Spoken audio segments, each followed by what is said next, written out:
puedes hablar un poco de lo que fue tu lucha cuando primero viniste más joven a Texas en los años 50, ¿te acuerdas? Sí. Bueno, mira, en aquellos años en México estaba la situación terrible para los trabajadores. En esos años, pues, empecé a acusarme a los Estados Unidos, como nos decían en México, de mojado, pero era insoportable esa vida. No había ninguna protección, nadie que ayudara al indocumentado. Entonces había que averiguárselas por uno mismo. Y así llegué yo a Corpus Christi. Y ahí conocí a un amigo que fue fina persona. Él me iba en las tardes a buscar trabajo para mí. Él iba después de su trabajo. Y así no fue unas 3, 4 veces, 3, 4 días. Y me venía y me decía, pariente, no puedo encontrar trabajo, pero voy a seguir buscando. Y una tarde llega, pariente, ya encontré un trabajo para usted. No sé si le va a gustar. Digo, pues no sé lo que quieres trabajar. Dice, se trata de trabajar en un cementerio. Pues donde sea, vamos. Y me llevó con el patrón allí, el mayordomo, que vivía allí mismo en el cementerio. Y ya hicimos los arreglos y fui a trabajar, ¿no?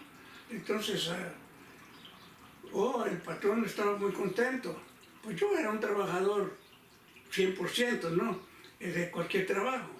Y él estaba muy contento. Y así éramos 2 los que trabajamos en el cementerio, haciendo sepulturas. Pero yo tenía la tendencia de ir al lado mexicano los fines de semana. Y regresaba, me volvía a pasar y regresaba. Pero un día, una noche me agarró la inmigración y ya no pude regresar al trabajo. El patrón se dio cuenta de que me había llevado a la migración. Yo más o menos le había dicho dónde vivía, en la ciudad de Matamoros, y él fue a buscarme a Matamoros. Como no me encontró, me dejó una nota ahí donde yo vivía, que me decía que si yo quería venir a trabajar a Estados Unidos legalmente, que él me podía ayudar a arreglar papeles. Y nos pusimos en comunicación. En concreto, él me dio la carta de trabajo y la carta de sostenimiento que eran requeridas en esos años. Y pasó el tiempo tramitándose esos documentos al grado de que después ya me mandaron la carta del consulado que fuera para continuar, ¿no? Y así fue como obtuve la visa, y el día que obtuve la visa le hablé, le escribí al patrón y fue por mí a Matamoros. No, pues yo hasta venía recontento, ¿no? Pero al llegar a Raymondville, me dice, venía él y su esposa en su carro nuevo, y yo venía, pues, como me sentía hasta incómodo allí, ¿no? Pero me dice, ¿quieres comer algo? Y yo, pues sí. Paramos en un restaurante y vamos a entrar y me dice, espera un momento. Y él habla con un señor, sería el dueño, no sé qué, y dice, ¿puedes entrar este hombre aquí? Y dijo el dueño o el empleado, se me queda viendo y dice, ¿viene contigo? Sí. Pues sí, puede entrar, pero que se siente allá atrás. Y yo, pues sí, fui y me senté allá, pero me sentí como perro. Pues mira que si hubiera sido perro, tal vez no hubiera necesidad de haber pedido permiso para entrar. Y pues se me quitó el hambre, la verdad, creo que pedí un café. Y ya de ahí por adelante ya no me sentí bien. Bueno, llegamos a Corpus Christi y volví a trabajar, volví a continuar trabajando. Pues necesitaba transporte y no tenía, y el patrón me dijo, te voy a comprar un carro, tú me lo pagas a mí.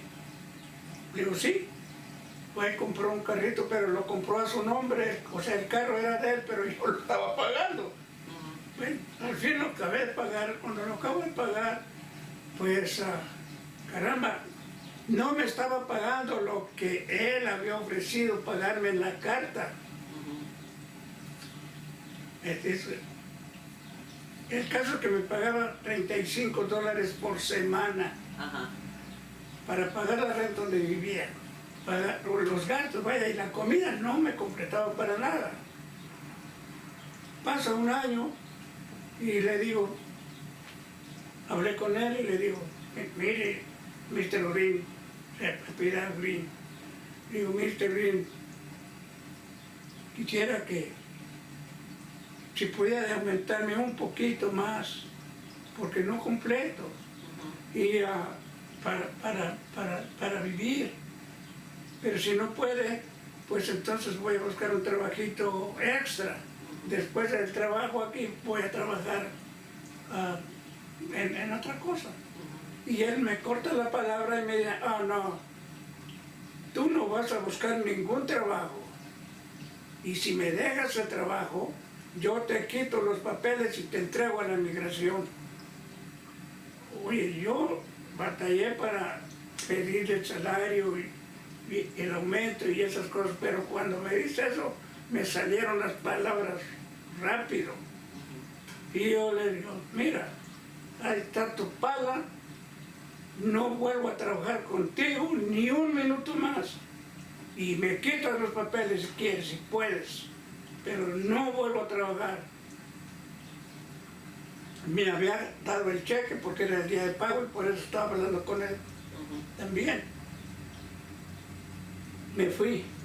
Me hablaba, mira, Camacho, mira, espérate, no te mortifiques.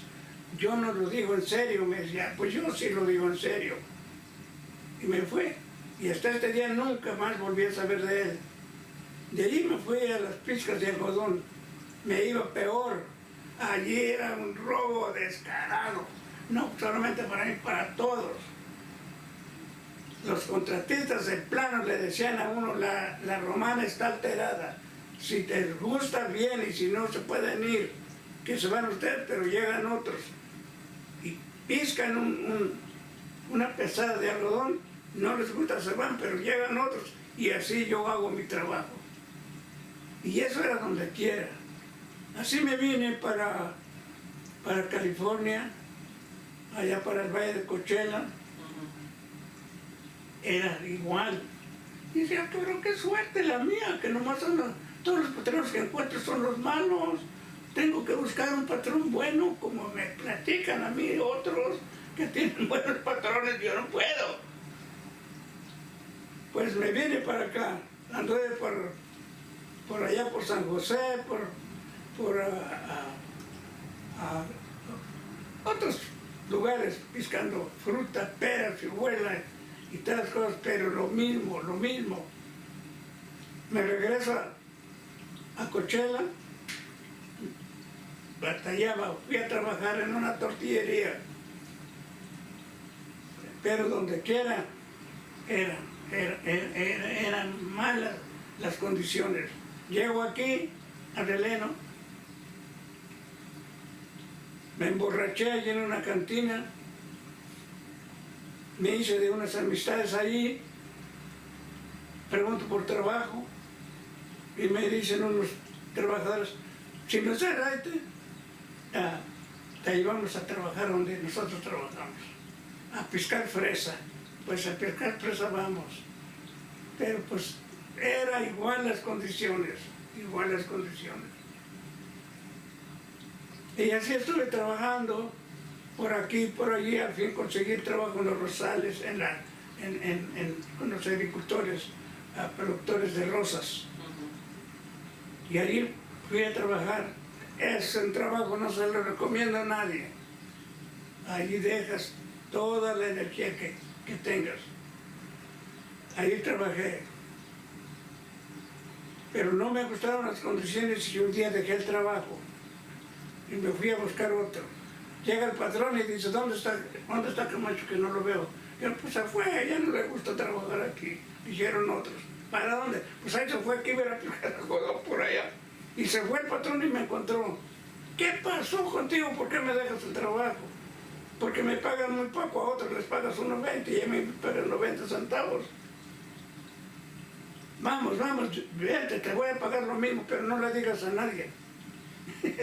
Y así conseguí un aumentito, ¿no? Ajá. Pero pasa el tiempo, me convierto en injertador y una vez ya de injertador nos pagaban nos ofrecían $10 por cada 1000 plantas injertadas. De esos $10 nos retenían $2 por 1000 como una garantía de que el trabajo iba a quedar bien. Ajá. Y esos $2 supuestamente nos los iban a dar después, pero pasaba un año y no nos lo regresaban ese dinero y nunca nos lo regresaron. Un día había yo trabajado con la compañía Conklin y bajo las mismas condiciones nos retenían esos $2 por 1000 y pasó el año y le digo yo a los trabajadores, ¿qué pasará con el Mr. Conklin que no nos regresa el dinero? Y todos hablaban, no, pues que nomás que venga, que yo le voy a decir esto, que le voy a decir lo otro, pero venía el patrón y nadie le decía nada. Nadie le decía nada. Pues, un día le digo, vamos a la oficina del patrón. Vamos a reclamar. Y yo era el alborotador, pues fuimos. Ajá. El patrón dijo, yo no les debo nada. No tuvieron porcentaje y no les debo nada. Pues le digo yo, mire señor Conklin, si no nos lo paga vamos a tener que ir al Labor Commission.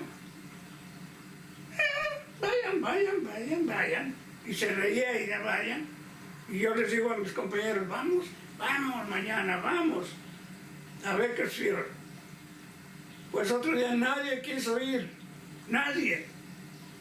Y ahí voy yo solo. ¿Te imaginas? Una oficina allí, unos señores gordos, sin pelo, con sus pies arriba de los escritorios, con un aire acondicionado y puros americanos. No hablaba nadie nada de español. Y como pude les dije mi problema. Me dieron una hoja así de preguntas que yo tenía que contestar. Todo en inglés, no podía. Pero, en fin, un señor me hizo el favor y me ayudó y me hizo el trabajo de llenar esa forma. Pues, continúe y el caso fue que citaron el día de que yo tenía que ir a corte, que llevara testigos. Y no pude conseguir un solo testigo, ni de los mismos trabajadores robados. Solamente, pero sí el patrón consiguió, el patrón de otra compañía, y fueron. Y un trabajador, un joven trabajador me dijo, mira Camacho, yo voy a ir contigo para interpretarte. Ajá. Y ese muchacho fue conmigo a la corte. Pues allí fallaron a favor del patrón. El patrón dijo, yo no le debo nada, no le debemos nada a los trabajadores, todos les pagamos los fines de semana. Esto que Mr. Camacho dice que yo le debo, no le debo nada. Lo que yo les doy cada año es una propina, según el trabajador. Camacho es muy buen trabajador y le voy a dar una propina. Sacó su chequera y me hizo un cheque de $30.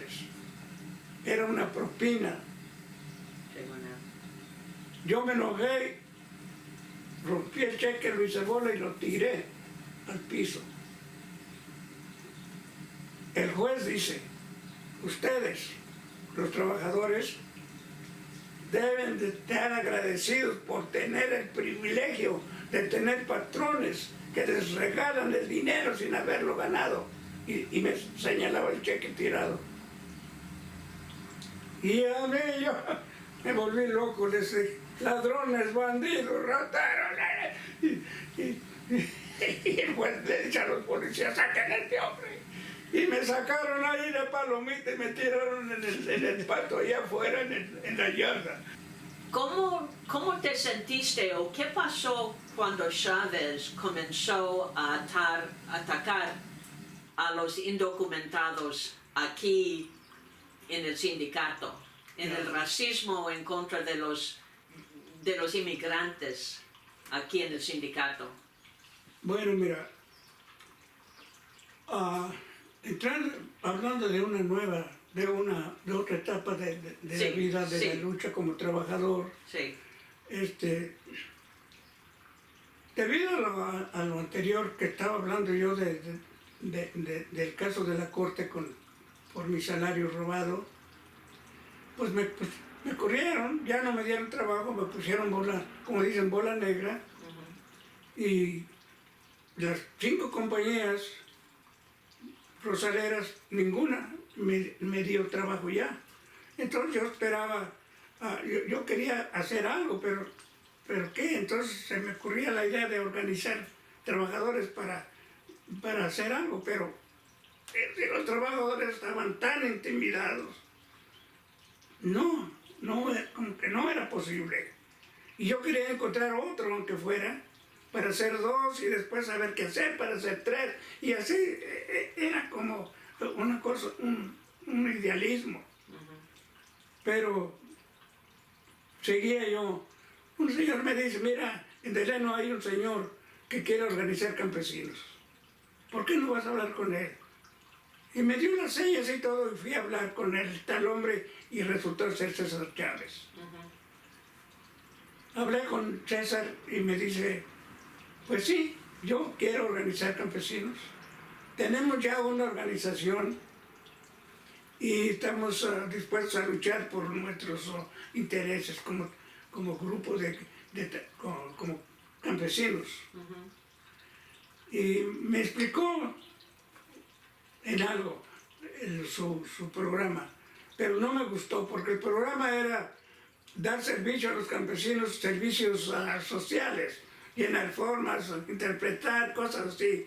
Pero él me dijo de plano, mira Camacho, nosotros no queremos nada con salarios, con huelgas, con nada de esas cosas. Esas son palabras mayores. Yo le digo, pues de otra forma, ¿cómo vamos a remediar nuestra situación? Discutimos, y al fin dijo, bueno, haz una reunión en su casa y yo voy a ver qué podemos hacer. Anduve tocando, yo creo que en cientos de puertas, no sé, y nadie me abría la puerta, ni los más amigos. Pude conseguir 3, y de otra compañía, no de la compañía donde yo trabajaba. Hicimos la reunión en mi casa, vino Chávez y discutimos y acordamos, después de hablar, acordamos si podíamos hacer una huelga. Hicimos otra junta, ya fuimos 30, pero había muchos espías. De todos modos éramos 30 entre todos. Allí acordamos ir a la huelga. Y fuimos a la huelga, sí, a grandes rasgos. Le diré que fuimos a la huelga después de haber hecho otras cosas, no. Decidimos ir a la huelga. Pues el primer día de huelga, pues mucha gente. Unos cuantos puertorriqueños y casi la mayoría mexicanos. Pues entre ellos había indocumentados también. Bueno, en el caso pues necesitábamos mucha gente.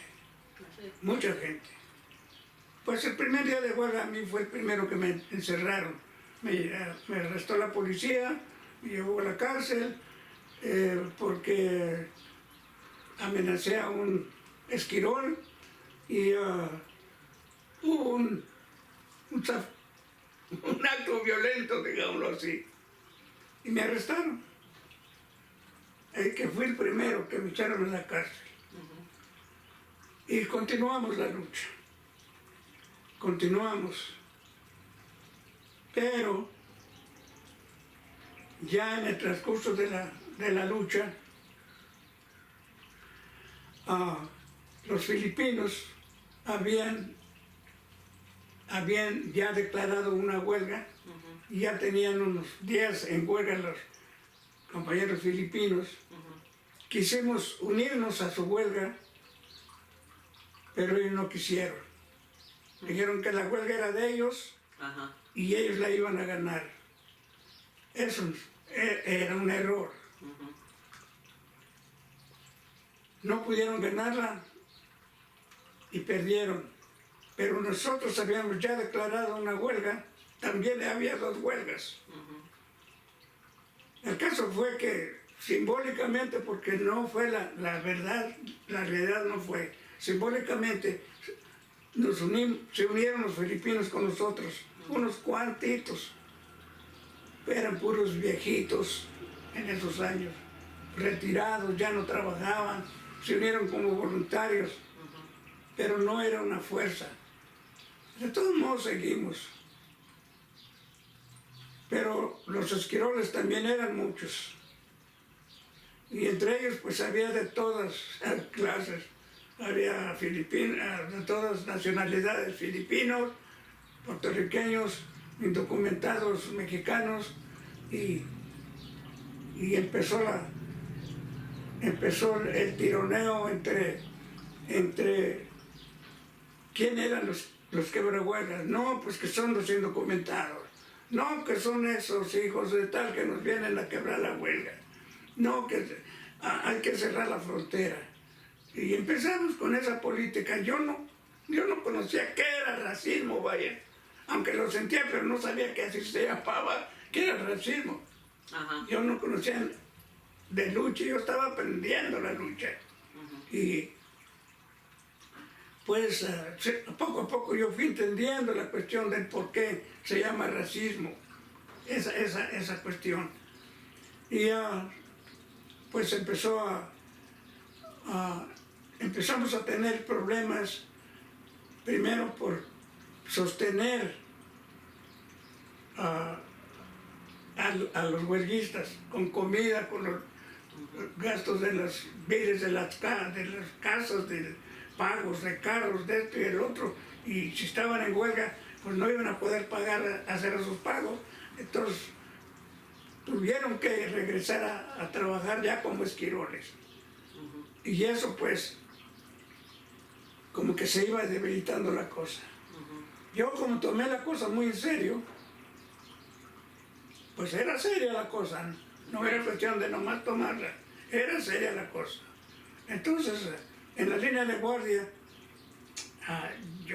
yo no estaba a gusto si no estaba en la línea de guardia, porque allí era donde se necesitaba la verdadera acción.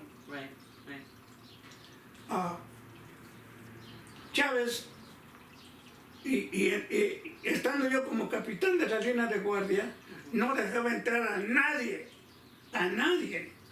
pues los trabajadores me apoyaban fuerte, ellos tomaban la cosa también en serio. La policía estaba allí, pero no hacía nada la policía, no intervenía para nada, le temían a los trabajadores. Pero se quejaron con Chávez. Mira, ese hombre es un peligro ahí. Chávez me dice, vente conmigo, ya no vas a andar en la línea de guardia. Y me sacó Chávez y puso a un pastor de la iglesia de capitán. Todos los esquiroles se metieron y los huelguistas no volvieron. No volvieron a las líneas de guardia. Y se enojaron. Se fueron, se retiraron de la huelga. A mí me lleva Chávez a recorrer los pueblos de aquí del norte del condado, a buscar ayuda del público, a comida sobre todo, y dinero. Y sí, dio resultado. Chávez tenía muchas amistades. Y sí, empezó a llegar comida y empezamos a solucionar la cuestión de la alimentación, ¿no? Pero seguía la tendencia de echar a la culpa a los indocumentados. Y yo como que sí aceptaba esa idea de que eran los indocumentados. Pero a veces reaccionaba. Yo decía, pero si son trabajadores y no saben que hay huelga, pero los rancheros los traían hasta de Arizona, indocumentados, y los metían a trabajar, era obvio que no les explicaban que había huelga y los metían. Muchos no entraban a trabajar, muchos se salían, pero muchos se quedaban. Y allí empezó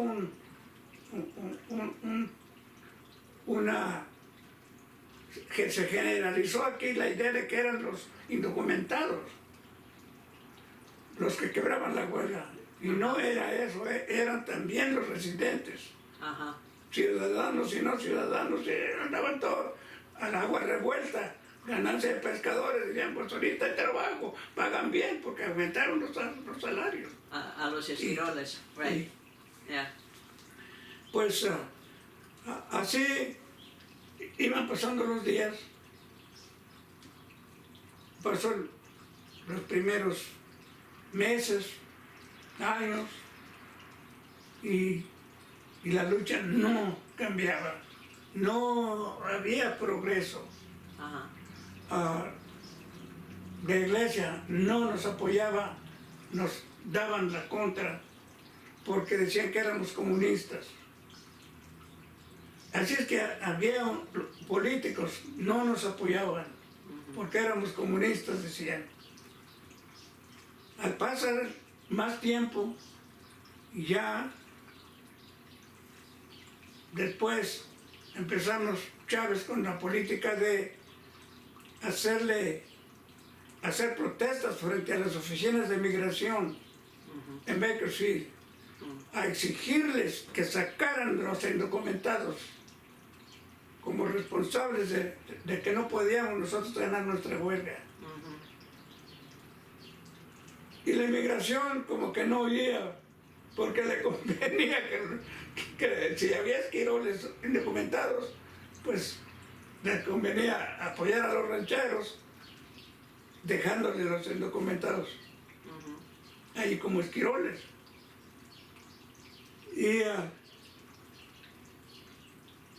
Pero yo ya no me gustaba la cuestión de que Chávez pasó la regulación.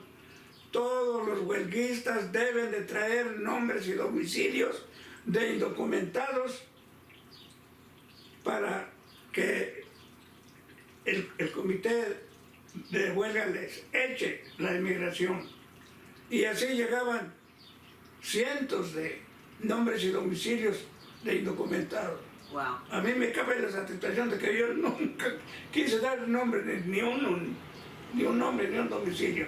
Ya veía yo la cosa como que ya era una cuestión muy directamente en contra del indocumentado, cuando no eran ellos los únicos, pero a ellos se les echaba toda la culpa.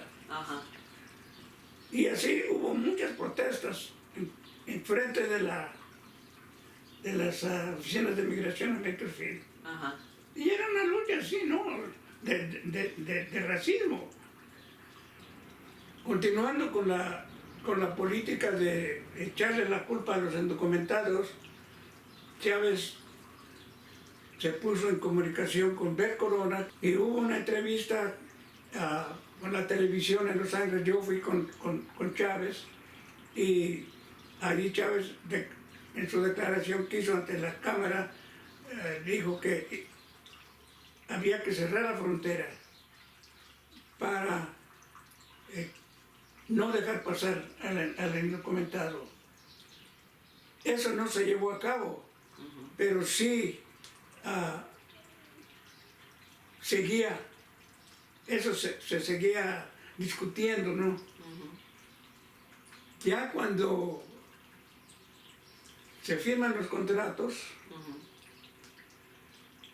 aclarando que muchos indocumentados participaron con nosotros como huelguistas también. Pues, Caminaron hasta Sacramento durante la marcha que habíamos hecho. ajá, Y cuando se firman los contratos en junio de 1970, lo primero que hizo Chávez poner en la ventanilla arriba, de la ventanilla donde entregaba las tarjetas de despacho para ir a trabajar, en la ventanilla arriba puso con letras grandes: a todo trabajador que no cuente con papeles de residencia legal no puede ser miembro de este sindicato. aunque habían participado en la huelga. Los que habían caminado inclusive hasta Sacramento quedaron afuera. Entonces, entre ellos,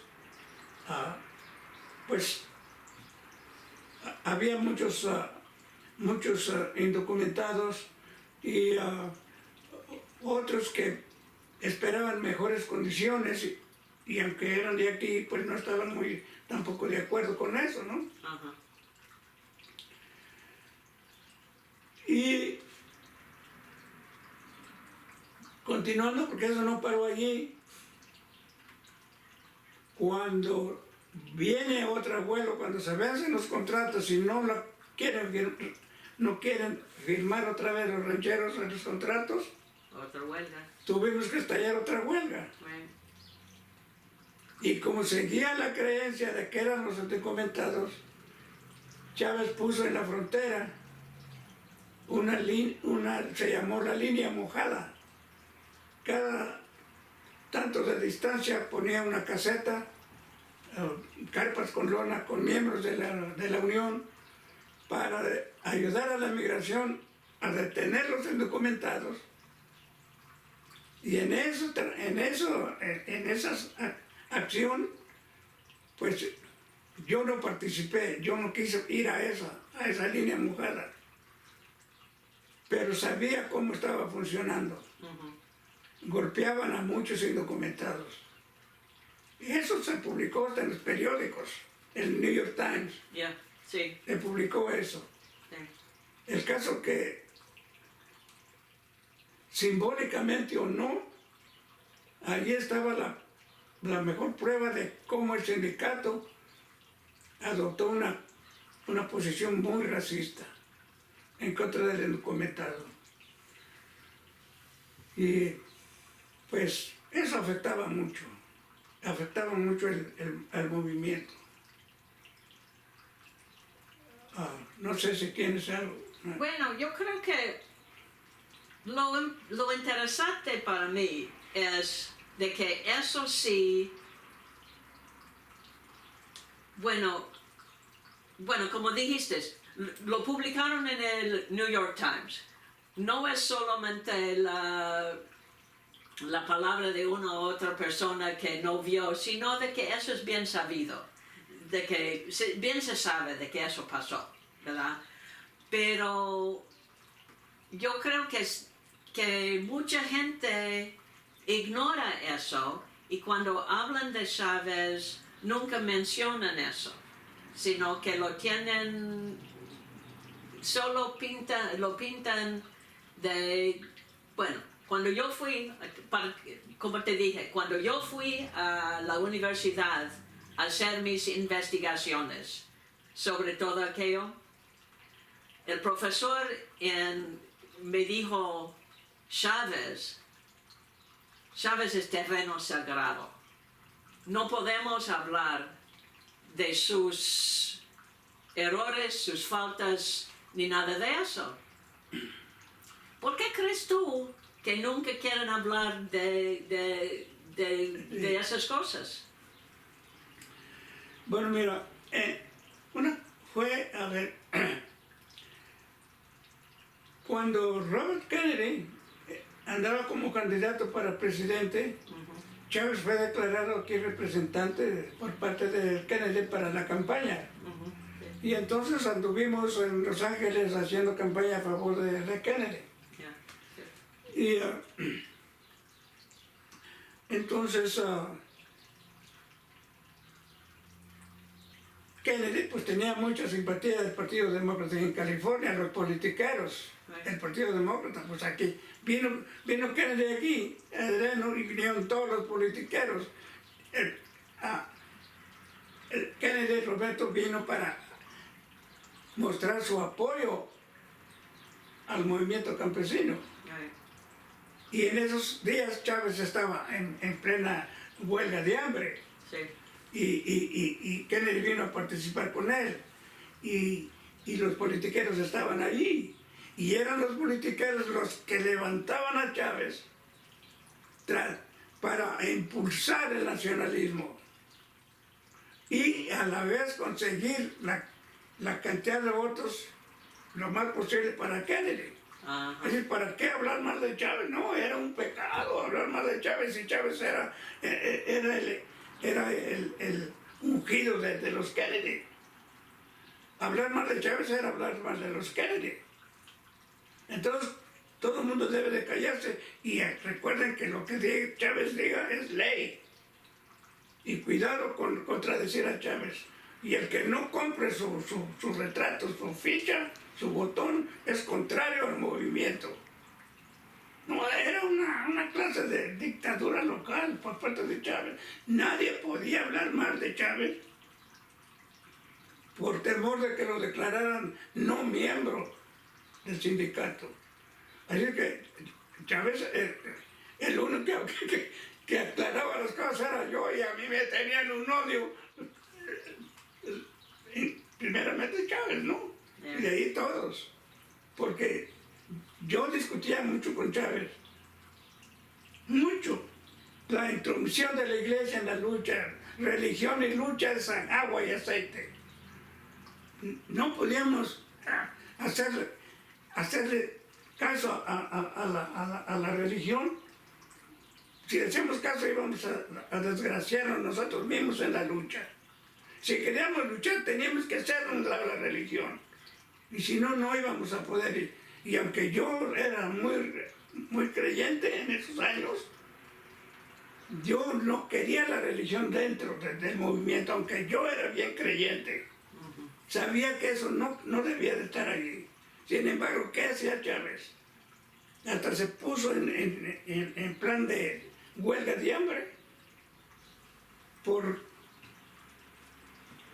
en protesta por los actos violentos en las líneas de guardia en los filios. Y de esos actos violentos a mí me echaban toda la culpa. Si había esquiroles lastimados, era Camacho. Y a veces sí, y a Sí. veces no. A veces tú, a veces otros. Que atacaron a una cuadrilla completa de la compañía Guiomar en una madrugada. Hubo golpeados, hubo todo lo que dijeron las noticias. Decían que 100 huelguistas habían atacado a los trabajadores de la compañía Guiomar, Ajá. cuando en verdad había sido uno. Había sido un huelguista Ajá. el que había hecho eso, pero no sabían quién. Pero Chávez me echó la culpa a mí. Ajá. Y que para que no sucediera eso, y en protesta de esa violencia, Chávez se presentó en huelga de hambre. Bueno. Y yo discutí con él.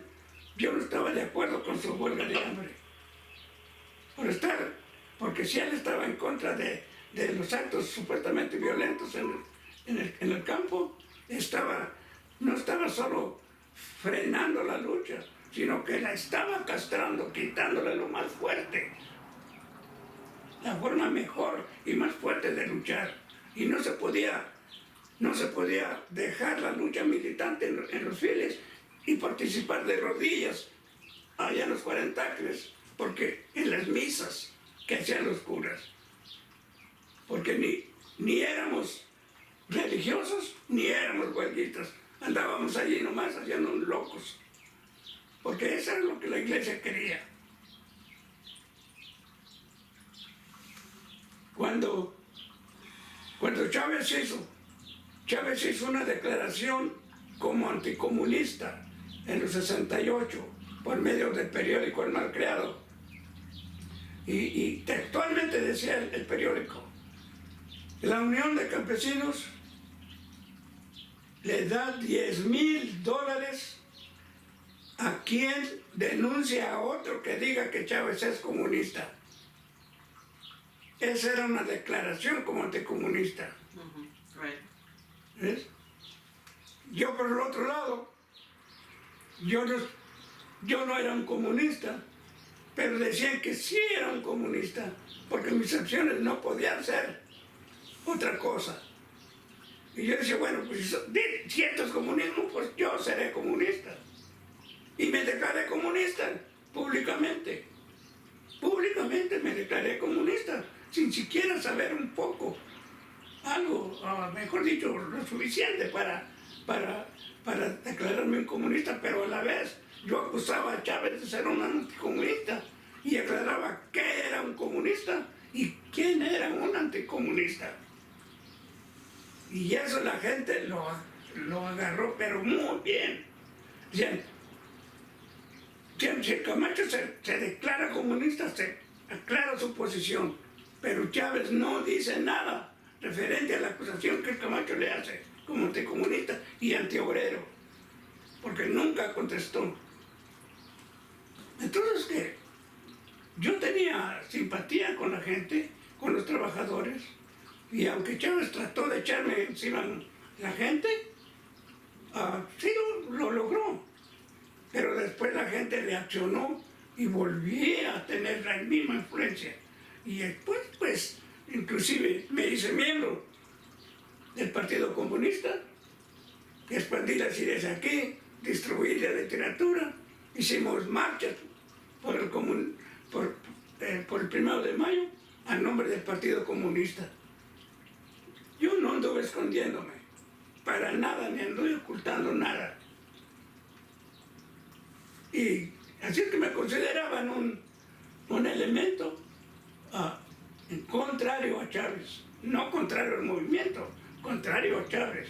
Y Chávez, que gozaba ante los políticos como el hombre ejemplar, pues como que no cuajaba ahí la cuestión bien. Llegó el tiempo en que pues, Chávez se retiró, mejor dicho, perdió el control de la gente, porque lo perdió a consecuencia de que perdió el apoyo de la gente. Los patrones de lechugueros, si mal no recuerdo, fueron los que le hicieron una demanda de, no sé, 2 o 3 millones de dólares, no recuerdo. Como ya no tenía Chávez fuerza con los campesinos, quiso ganar esa demanda en la corte. ¿Y cuándo la iba a ganar? Como ya no tenía fuerza, pierde la demanda. Y me parece que otro día se muere.